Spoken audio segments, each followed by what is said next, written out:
आज ही क्यों नहीं। एक बार की बात है कि एक शिष्य अपने गुरु का बहुत आदर सम्मान किया करता था। गुरु भी अपने इस शिष्य से बहुत स्नेह करते थे, लेकिन वह शिष्य अपने अध्ययन के प्रति आलसी और स्वभाव से दीर्घसूत्री था। सदा स्वाध्याय से दूर भागने की कोशिश करता तथा आज के काम को कल के लिए छोड़ दिया करता था। अब गुरुजी कुछ चिंतित रहने लगे कि कहीं उनका यह शिष्य जीवन संग्राम में पराजित न हो जाए। आलस्य में व्यक्ति को अकर्मण्य बनाने की पूरी सामर्थ्य होती है। ऐसा व्यक्ति बिना परिश्रम के ही फलोपभोग की कामना करता है। वह शीघ्र निर्णय नहीं ले सकता और यदि ले भी लेता है तो उसे कार्यान्वित नहीं कर पाता, यहाँ तक कि अपने पर्यावरण के प्रति भी सजग नहीं रहता है और न भाग्य द्वारा प्रदत्त सुअवसरों का लाभ उठाने की कला में ही प्रवीण हो पाता है।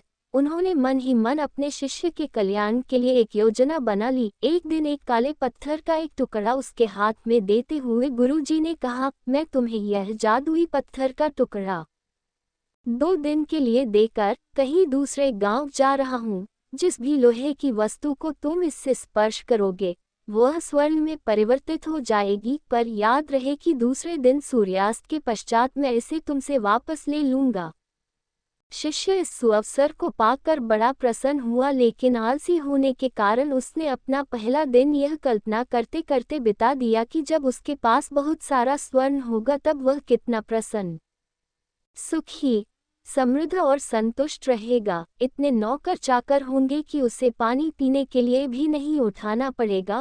फिर दूसरे दिन जब वह प्रातःकाल जागा, उसे अच्छी तरह से स्मरण था कि आज स्वर्ण पाने का दूसरा और अंतिम दिन है। उसने मन में पक्का विचार किया कि आज वह गुरुजी द्वारा दिए गए काले पत्थर का लाभ जरूर उठाएगा। उसने निश्चय किया कि वो बाजार से लोहे के बड़े बड़े सामान खरीद कर लाएगा और उन्हें स्वर्ण में परिवर्तित कर देगा।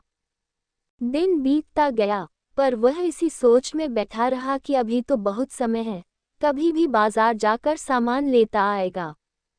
उसने सोचा कि अब तो दोपहर का भोजन करने के पश्चात ही सामान लेने निकलूंगा।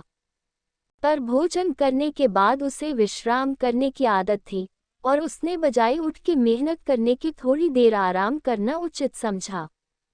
पर आलस्य से परिपूर्ण उसका शरीर नींद की गहराइयों में खो गया और जब वो उठा तो सूर्यास्त होने को था।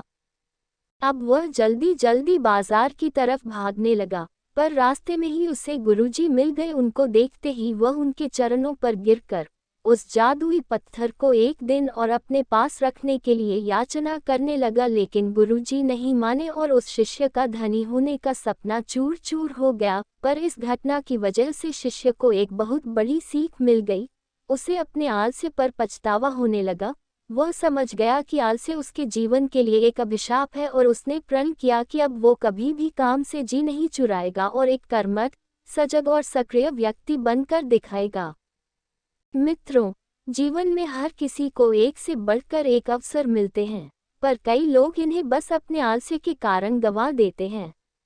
इसलिए मैं यही कहना चाहती हूँ कि यदि आप सफल, सुखी, भाग्यशाली, धनी अथवा महान बनना चाहते हैं तो आलस्य और दीर्घसूत्रता को त्याग कर अपने अंदर विवेक, कष्टसाध्य श्रम और सतत जागरूकता जैसे गुणों को विकसित कीजिए। और जब कभी आपके मन में किसी आवश्यक काम को टालने का विचार आए तो स्वयं से एक प्रश्न कीजिए, आज ही क्यों नहीं।